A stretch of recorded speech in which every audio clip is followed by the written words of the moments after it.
सहस्रशीर्षं देवं विश्वाक्षं विश्वशम्भुवं विश्वं नारायणं देवमक्षरं परमं पदम् विश्वतः परमां नित्यं विश्वं नारायणगुं हरिम् विश्वमेवेदं पुरुषस्तद्विश्वमुपजीवति पतिं विश्वस्यात्मेश्वरगुं शाश्वतगुं शिवमच्युतं नारायणं महाज्ञेयं विश्वात्मानं परायणम्।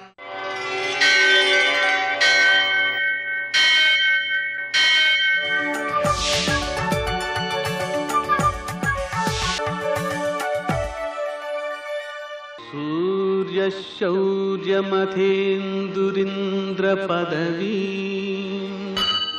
सन्मङ्गलं मङ्गलम्। पद्मावती प्रणयलालितमुग्धदेह श्रीवेङ्कटेश ऋणमोचनमस्तु मह्यम्। నేటి కాలమాన విశేషాలను గమనిద్దాం. స్వస్తి శ్రీ చాంద్రమాన జయనామ సంవత్సరం ఉత్తరాయణం, కొన్ని పంచాంగాల్లో దక్షిణాయనం, హేమంత ఋతువు, పుష్యమాసం, శుక్లపక్షం, శనివారం. సూర్యోదయం 6:47 సూర్యాస్తమయం 5:45. తిథి షష్ఠి మధ్యాహ్నం 2:56 వరకు. నక్షత్రం శతభిషం ఉదయం 9:04 వరకు. వర్జం మధ్యాహ్నం 3:05 నుంచి 4:35 వరకు. దుర్ముహూర్తం ఉదయం 6:47 నుంచి 8:16 వరకు. అమృతకాలం రాత్రి 12:07 నుంచి 1:37 వరకు. రాహుకాలం శనివారం కాబట్టి ఉదయం 9 నుంచి 10:30 వరకు. అష్టయోగరీత్యా శుభప్రదమైనటువంటి సమయం మధ్యాహ్నం 12:20. ఆ సమయంలో చేసేటువంటి దానాధికంగా పూర్వాభాద్ర నక్షత్రం ఎవరికైతే అనుకూలంగా ఉంటుందో వారు లౌకికమైనటువంటి కార్యక్రమాలు కూడా ఆ సమయంలో ప్రారంభించుకుని ఉత్తమ ఫలితాలను సంపాదించుకోవచ్చు. విశేషించి ఈరోజు తుళువ షష్ఠి, ఇది సుబ్రహ్మణ్యార్చనకు ఉపకరించేటువంటి రోజు. పాలతో ఆయనకి అభిషేకం చేసుకోవచ్చు. సాయంకాలపు వేళ ప్రదోషం ఉంది కాబట్టి శివార్చన చేసుకోవచ్చు. విశేషించి త్రిపుష్కర యోగం ఉంది. ఆ కారణంగా మధ్యాహ్నం 2:56 తర్వాత నుంచి వచ్చేటువంటి ఆ త్రిపుష్కర యోగం వల్ల ఏ కార్యక్రమాలు మళ్ళీ మనం చేయడానికి ఇష్టపడతామో వాటిని మాత్రమే చేయాలి. దానాధికం చేసుకోవడంలో మంచి ఫలితాలు సిద్ధిస్తాయి. విశేషించి శనివారం వెంకటేశ్వర స్వామికి ప్రీతికరమైనది. ఆయన ఆరాధించుకోవడం ద్వారా శని దోషాలు పోతూ ఉంటాయి, ఆర్థిక ఇబ్బందులు తొలగుతుంటాయి, అప్పులు తీరిపోతుంటాయి, భగవంతుని అనుగ్రహం సిద్ధిస్తుంది, సకల కార్యాలు సిద్ధిస్తాయి. కలవు వెంకటనాయక.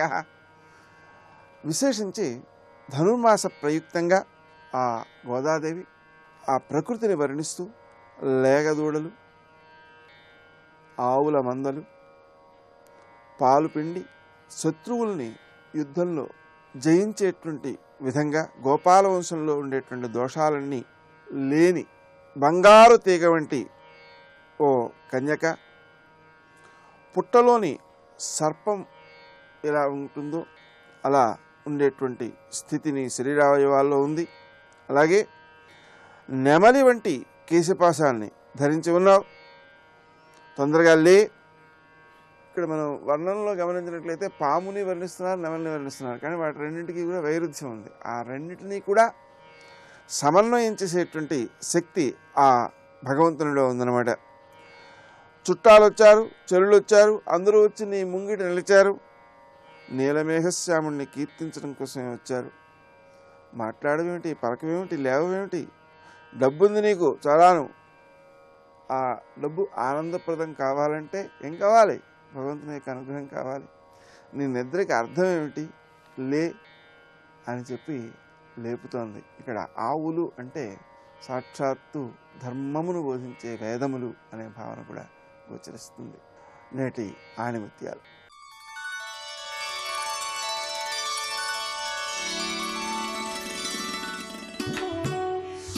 నిరంతరం సుఖ సంతోషాలతో ఉండాలనుకోవటమే మనస్తాపానికి మూల కారణం.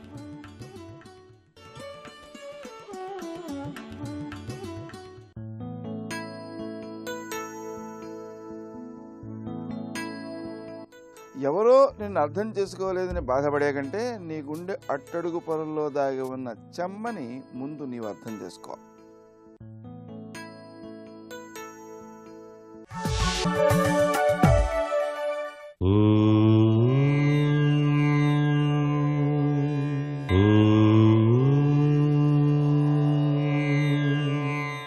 ఓం నమో నారాయణాయ.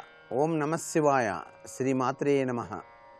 భవబంధాల నుంచి దూరం చేసి మరొక జన్మ లేకుండా చేసేటువంటి అద్భుతవంతమైనటువంటి శక్తి కలియుగవాసుడైన వెంకటేశ్వర స్వామికి ఉంది. అందుకే ఈ ధనుర్మాసంలో కూడాను వెంకటేశ్వర స్వామి వారి వద్ద అనేక రీతుల్లో తిరుప్పావై పఠనం చేయటం జరుగుతుంది. సుప్రభాత సేవ, తిరుప్పావై ఈ రెండూ కూడా విశిష్టవంతమైనటువంటి ప్రభావాన్ని మానవాళికి కలిగిస్తూనే ఉంటాయి. వెంకటేశ్వర స్వామికి అలంకరించేటువంటి పూమాలలలో దాగిన పరమార్థ లక్షణం కూడాను చాలా గొప్పదిగా మనకు కనిపిస్తూ ఉంటుంది.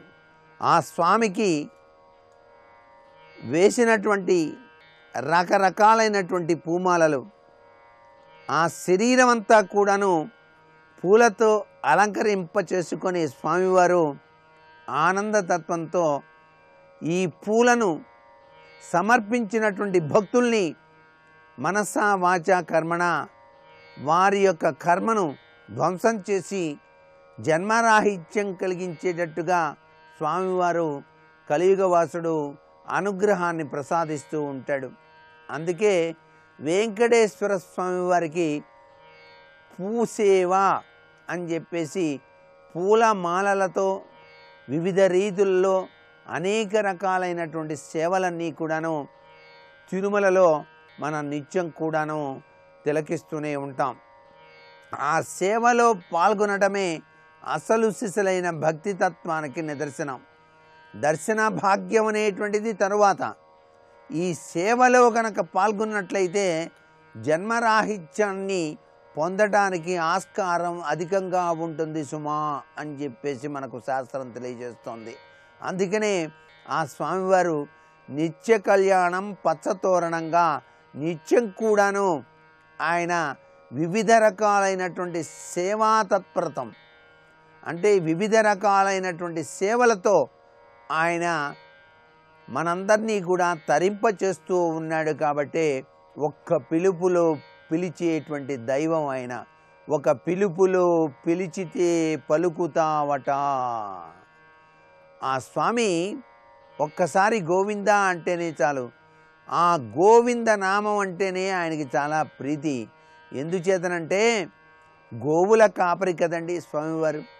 ఎప్పుడూ కూడాను ఆ సురభి సంతతి అయినటువంటి ఆ గోవులన్నిటినీ కూడాను ఆయన చాలా చక్కగా అలా కాస్తూ ఆ గోవులంటే అమితమైనటువంటి అభిమానంతో తన బాల్య తత్వాన్నంతా కూడాను గడిపాడు. కాబట్టి ఆ గోవుల్ని చూడగానే తన చిన్ననాటి బాల్య లక్షణాలన్నీ కూడా స్వామివారికి గుర్తొస్తుంటాయి.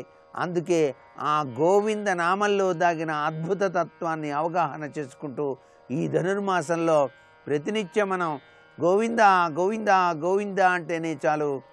ఆ గోవింద నామాల్ని పఠనం చేసిన చాలు మన జన్మ ధన్యమైపోతుంది సుమా. సర్వే జనా సుఖినో భవంతు.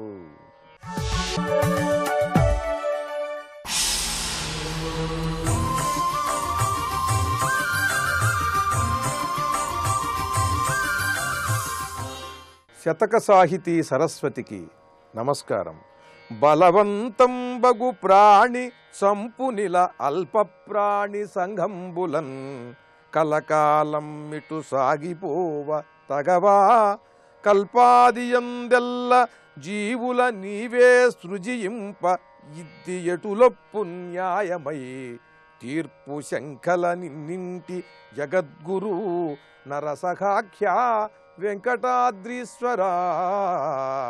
ఓ వెంకటేశ్వర స్వామి, బలవంతుడైన మనిషి దుర్మార్గ ప్రవృత్తి కలిగినట్లయితే బలహీనుల్ని పీడిస్తున్నాడు, దోచుకుంటున్నాడు.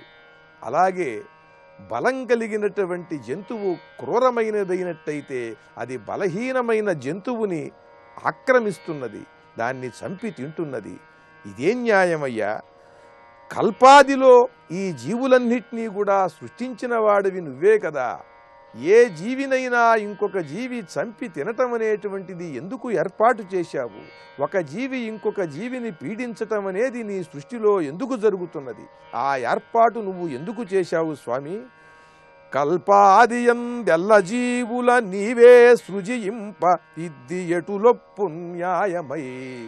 అన్ని జీవులను నువ్వే సృష్టించావు కదా, ఒక జీవి ఇంకొక జీవిని హింసించటం అనేది ఏం పద్ధతయ్యా? అదేం విధానం నీ సృష్టిలో?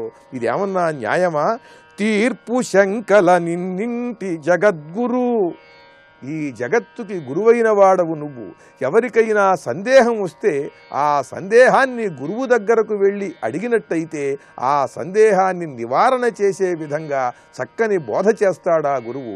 నువ్వు జగద్గురువు కనుక నాకొచ్చిన ఈ సందేహాన్ని నువ్వు తీర్చవయ్యా అంటూ చక్కని పదప్రయోగాలతో చాలా ఔచిత్యంగా ఇక్కడ జగద్గురు అని వాడారు. తనకు వచ్చినటువంటి సందేహాన్ని ఏ గురువు తీర్చలేడు. ఈ సందేహాన్ని అంత సందేహం వచ్చింది ఈయన న్యాయవాది కనుక. ఈ సందేహం తీర్చాలంటే జగద్గురువైన వెంకటేశ్వరుడే దానికి సరైనటువంటి సమాధానం చెప్పాలి. కనుక జగద్గురు నరసఖాఖ్య, అర్జునుడికి సఖుడవై ఆ అర్జునుడికి ఎన్నెన్నో విధాలుగా సహాయం చేసి సందేహాలన్నింటినీ నివృత్తి చేసి అర్జునుడికి కలిగినటువంటి సందేహాలకు పరమాద్భుతమైన గీతని ఉపదేశించిన వాడవు కనుక నా ఈ సందేహానికి కూడా ఓ జగద్గురు నువ్వు సరైనటువంటి బోధ చేసి నాకు నీ సృష్టి రహస్యాన్ని అవగతం చెయ్యవయ్యా స్వామి అంటూ చమత్కారాలతో అద్భుతమైన కల్పనలతో భక్తితో సామాజిక స్పృహతో గొప్ప పద్యరచన చేసి చక్కని శతకాన్ని మనకు అందించిన పండిత కవులు న్యాయవాద కోవిదులు శ్రీ గాడేపల్లి సీతారామమూర్తి గారి వెంకటాద్రీశ్వర శతకంలోని కొన్ని పద్యాలను గురించి తెలుసుకున్నాం. రేపు మరి ఒక శతకం గురించి తెలుసుకుందాం. ఓం నమో వెంకటేశాయ. కృష్ణ ముకుంద మురారి జయ గోవింద బృంద విహారీ. కృష్ణ ముకుంద మురారి జయ కృష్ణ ముకుంద మురారి. శ్రీ విష్ణు చిత్తకుల నందన కల్పవల్లీం శ్రీరంగరాజ హరిచందన యోగ దృశ్యాం సాక్షాత్ క్షమాం కరుణయా కమలామివాన్యాం గోదామనన్య శరణ శరణం ప్రపద్యే. గోదాం అనన్య శరణ శరణం ప్రపద్యే. శివాయ గురవే నమః. శ్రీమాత్రే నమః. శ్రీ విష్ణురూపాయ నమః శివాయ. శ్రీకృష్ణ శరణం మమ.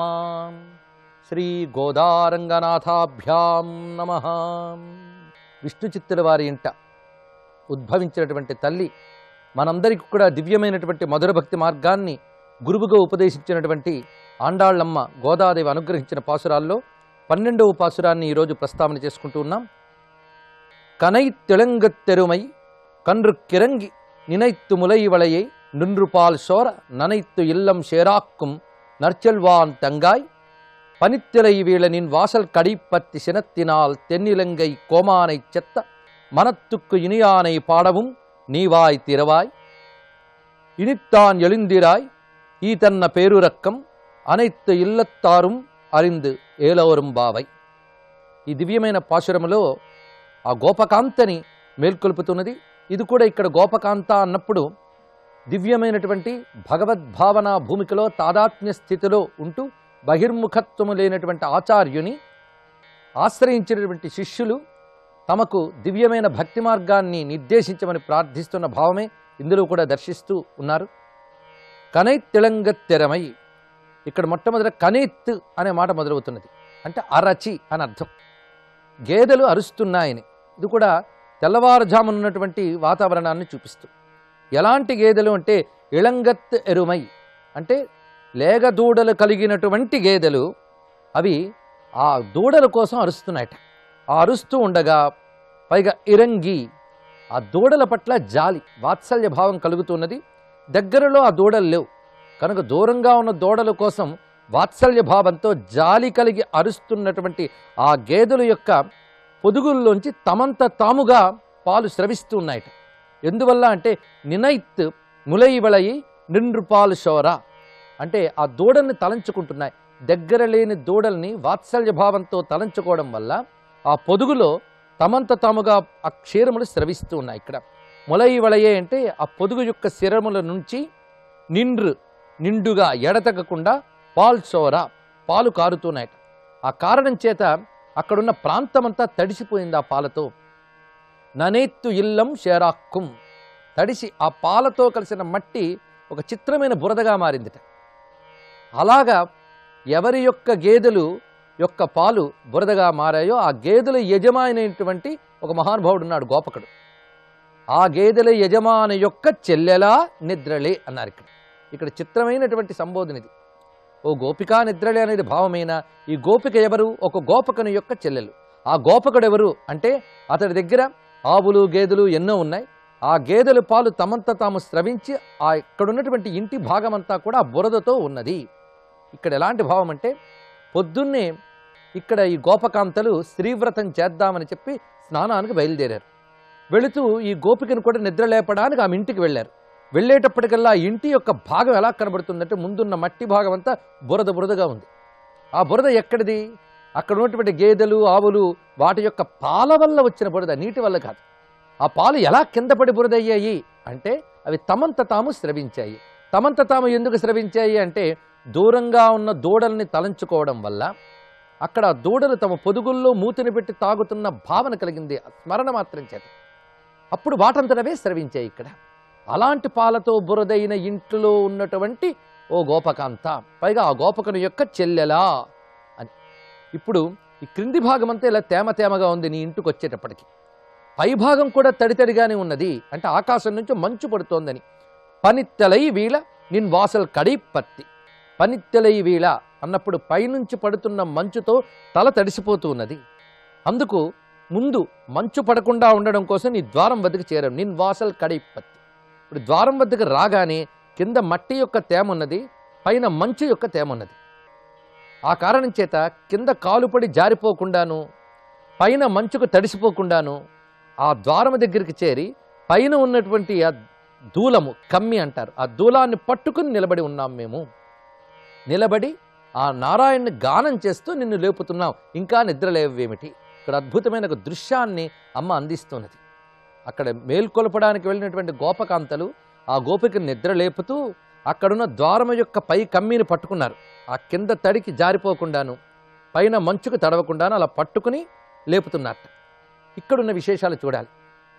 ఫలానా గోపకునికి చెల్లెలా అనేది నర్చెల్వాన్ తంగాయ్ అంటే గొప్ప సంపన్నుడైన ఓ గోపకునికి చెల్లెలా అని. వాడి సంపన్నత ఏమిటి? అది కూడా గోసంపద కలిగిన వాడు, భక్తి సంపద కలిగిన వాడు. ఇక్కడ కూడా మనం ఒక ఆచార్య స్వరూపంగా ఇక్కడ మేల్కొలపబడుతున్నటువంటి గోపకాంతని భావించినట్లయితే ఆమె పరంపర, ఆమె ఇంటి యొక్క సంస్కారం ఎటువంటిది అంటే గొప్ప సంపన్నమైన సంస్కారవంతమైన కుటుంబంలో ఆమె పుట్టింది. ఆ సంపద ఎంత అంటే గొప్ప సంపద ఉంది వాళ్ళ దగ్గర. ఆఖరి గోవులు తమంత తాము స్రవిస్తున్నాయి. ఇందులో ఉన్న భావాన్ని మనం పరిశీలించాలి. ఇక్కడ దూరంగా ఉన్న దూడని తలంచుకుంటే ఆవులో వాత్సల్య భావం పొంగి ఆ మాతృవాత్సల్యంతో క్షీరం తమంత తాము స్రవించిందిట. దీనిలో భావం ఏంటంటే వాత్సల్యం కలిగినప్పుడు హృదయం నిండుగా ఉన్నటువంటి ఆ అమృత భావన పైకి వ్యక్తమవుతున్నది.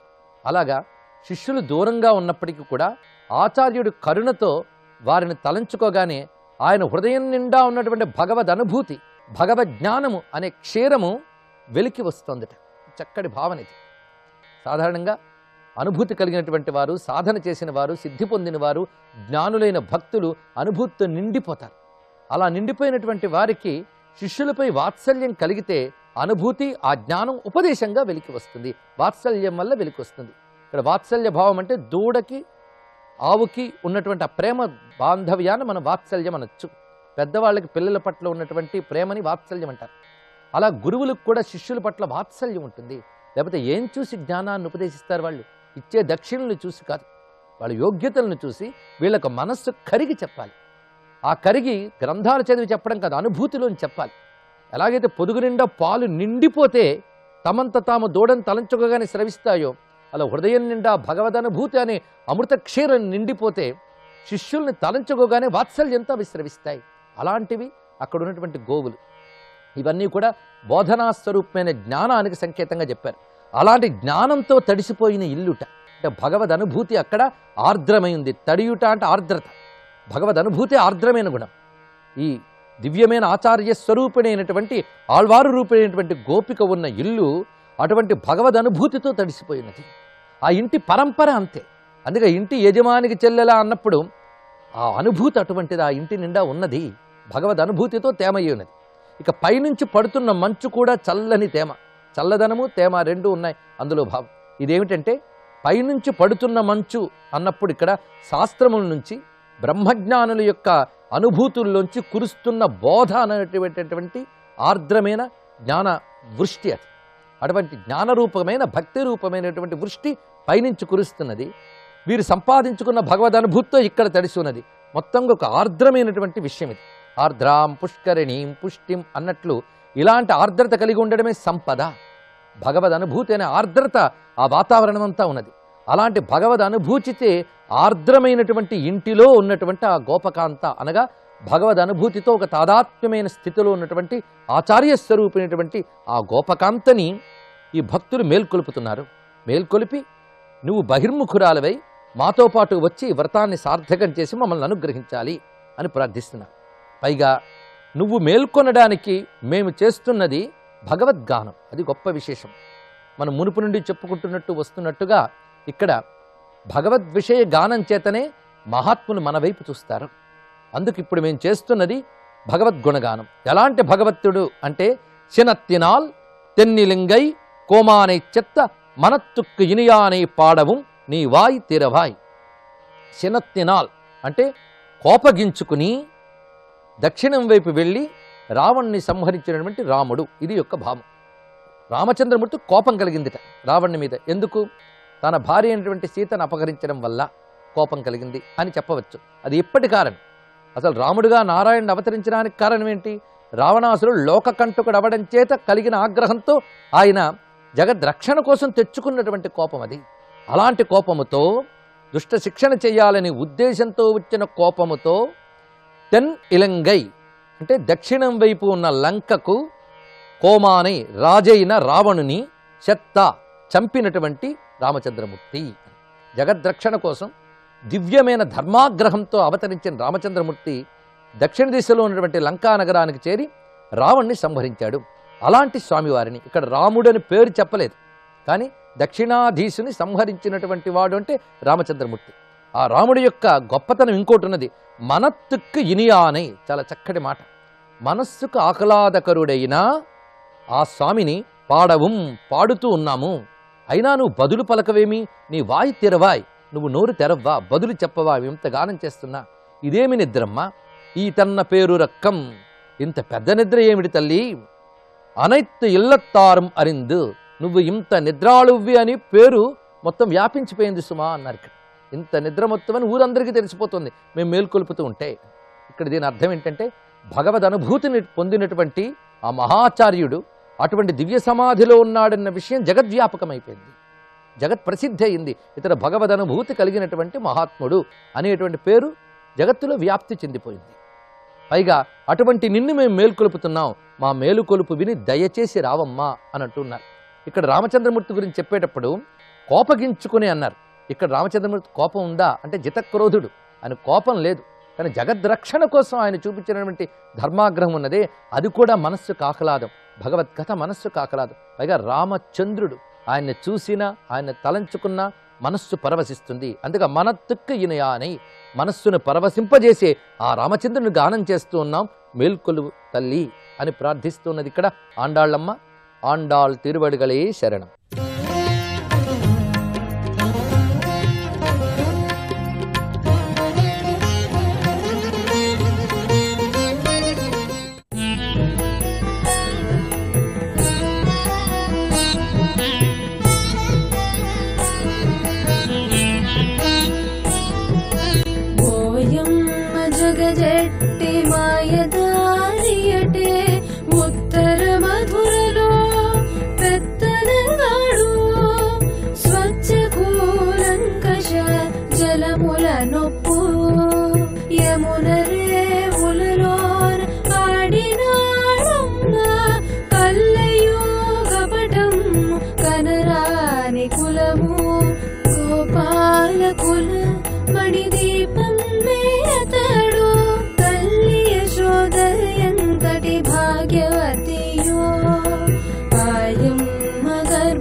సుమములర్పించి ఎడదలు ధ్యానమందే కాగ్రములుగా నోరార స్వామిని నుతింపమమ్మ తెలిసియు తెలియక సలిపిన ఎట్టి పూర్వాపరమ్ముల పొరయు పాపములు బూదియవు అగ్గిని దూది పింజలటు మననోము జగతికి మంగళప్రదము మననోము జగతికి మంగళప్రదము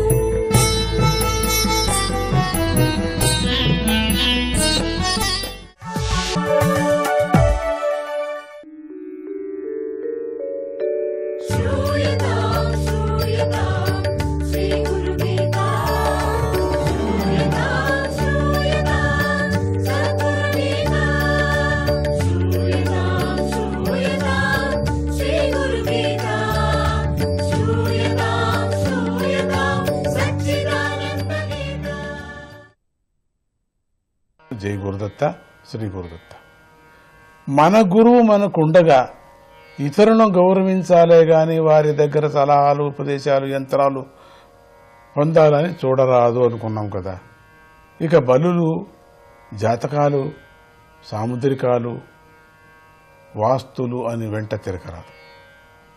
చాలామంది తిరుగుతూనే ఉంటారు. చాదస్తం వాస్తు శాస్త్రం చూస్తూనే ఉంటారు, ఇల్లు కడుతూనే ఉంటారు, మళ్ళీ ఇల్లు పడగొడుతూ ఉంటారు. సంవత్సరానికి ఒక రూమ్ వేస్తుంటారు, ఇంకొక సంవత్సరానికి ఒక రూమ్ తీస్తూ ఉంటారు. ఇది దిన్నము ఒక్కొక్కరు చెప్తుంటారు, ఇది ఎందుకు కట్టావు దీంతి.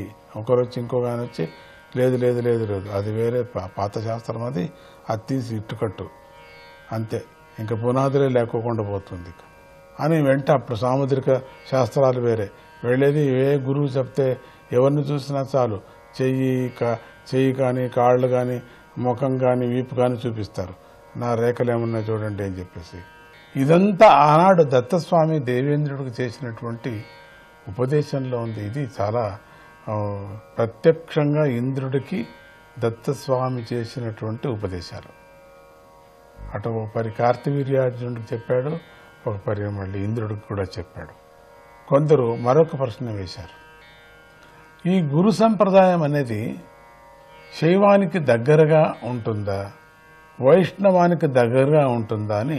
నిజానికి దేనికి సమాధానం ఇప్పటి వరకే ఈ చర్చలో వచ్చింది. దీనికి సమాధానం అప్పుడే అయిపోయింది. దేనికి నీకు దగ్గర అయితే ఏమో నాకు అర్థం కాలేదు, కానిలే ఎప్పుడో నీకు దీనికి ఆన్సర్ కూడా వచ్చేసింది. ఈ గురుగీతలో మొదట్లోనే శివాయ గురవే నమః అని ఉంది కనుక ఇది శైవానికి దగ్గరవుతుందో ఏమో అని కొందరి అనుమానం. కానీ ఈ గ్రంథంలోనే 141వ శ్లోకంలో సచ్చిదానంద రూపాయ కృష్ణాయ క్లేశహారిణే నమో వేదాంత వేద్యాయ గురవే బుద్ధి సాక్షిణే అని కూడా ఉంది. అసలు ఈ గురుగీత ఉపదేశము ఆ తల్లి వేసిన ప్రశ్న వల్ల ఏర్పడింది కనుక ఇది శాక్తేయులకు కూడా మూలమే అని తెలుస్తున్నది. ఇక ముందు మనం వెళదాం. జై గురుదత్త.